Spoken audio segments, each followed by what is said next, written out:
నమస్తే, welcome to mega 9 TV. నేను సింధు. తన వారసుడి గురించి టిబెటన్ బౌద్ధుల మత గురువు దలైలామా మరోసారి సంచలన ప్రకటన చేశారు. తన వారసుడిని ఎవరు ఎంపిక చేస్తారు, ఎలా ఎంపిక చేస్తారు అనే దానిపై క్లారిటీ ఇచ్చారు.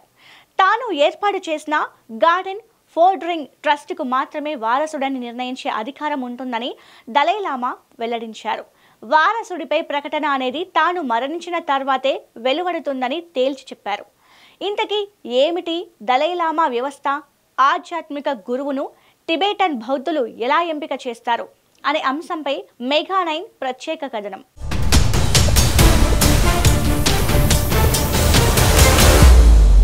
దలైలామా అంటే ప్రాచీన కాలం నుంచి టిబెట్పై చైనా, మంగోలియా దేశాల ప్రభావం ఎక్కువగా ఉంది. దలైలామా అనే పదాన్ని పరిశీలిస్తే ఇందులోని దలై అనేది మంగోలియా భాషా పదం. దీని అర్థం మహాసముద్రం. లామా అనేది టిబెటన్ భాషా పదం. దీని అర్థం గురువు. దలైలామా అంటే మహాజ్ఞాన సముద్రం అనే అర్థం వస్తుంది.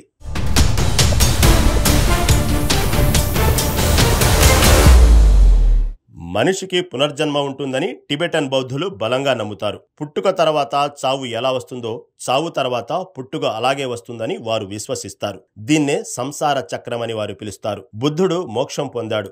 అయితే పేదలు, కష్టాల్లో ఉన్న వారికి సేవ చేసేందుకు బోధిసత్వుడు మోక్షాన్ని సైతం త్యాగం చేశారని అంటారు. దలైలామా హోదాలో ఉన్న వారిని టిబెటన్ బౌద్ధులు తమ కోసం మానవ అవతారాల్లో గడుపుతున్న అపర బోధిసత్వుడిగా విశ్వసిస్తారు. దలైలామా హోదాలో ఉండేవారు భౌతిక మరణంతో అంతరించరని, వెంటనే మరో అవతారంలో జనం ముందుకు వస్తారని వారు భావిస్తారు. అందుకే దలైలామా వారసుడి ఎంపిక చాలా కీలకంగా మారింది.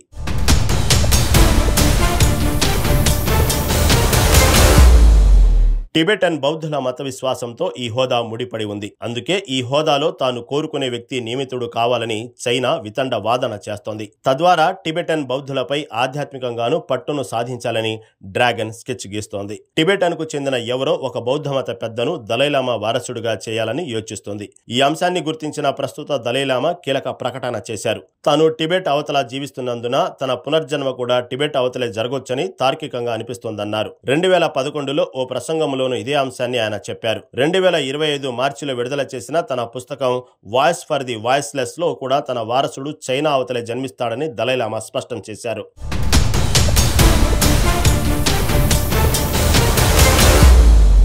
దలైలామా వారసుడి ఎంపిక ఇలా జరుగుతుంది.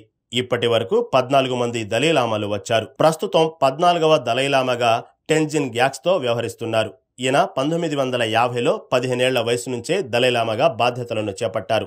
దలైలామాగా ఉన్నవారే చనిపోయాక మరో అవతారంలో దలైలామాగా జనం ముందుకు వస్తారనేది టిబెటన్ బౌద్ధుల నమ్మకం. టిబెట్ లోని లామో లాత్సో సరస్సు వద్ద తపస్సు చేసే అత్యున్నత స్థాయి బౌద్ధ సన్యాసులకు కొత్త దలైలామా సాక్షాత్కరిస్తారని విశ్వసిస్తారు. బౌద్ధ సన్యాసులకు కలలో కొత్త దలైలామా కనిపించే అవకాశం ఉంటుందని అంటారు. దలైలామాగా ఉన్నవారు చనిపోయాక వారి పార్థివ దేహపు భంగిమను అది ఏ దిక్కు వైపుగా తిరిగి ఉందనే సమాచారాన్ని నోట్ చేస్తారు. ఆ దిక్కు నుంచే కొత్త దలైలామా రావచ్చని నమ్ముతారు. దలైలామా పార్థివ దేహాన్ని సంప్రదాయబద్ధంగా దహనం చేసిన తర్వాత వెలువడే పొగ ఎటువైపుగా వెళ్తుందో నోట్ చేస్తారు. ఆ దిశ నుంచి కొత్త దలైలామా వస్తాడని ఆశిస్తారు. ఎవరైనా బాలుడు దలైలామా పోలికలతో, జ్ఞాపకాలతో కనిపిస్తే అతడికి దలైలామా వినియోగించిన వస్తువులను చూపిస్తారు. వాటిని అతడు గుర్తిస్తున్నాడా లేదా అనేది తెలుసుకుంటారు.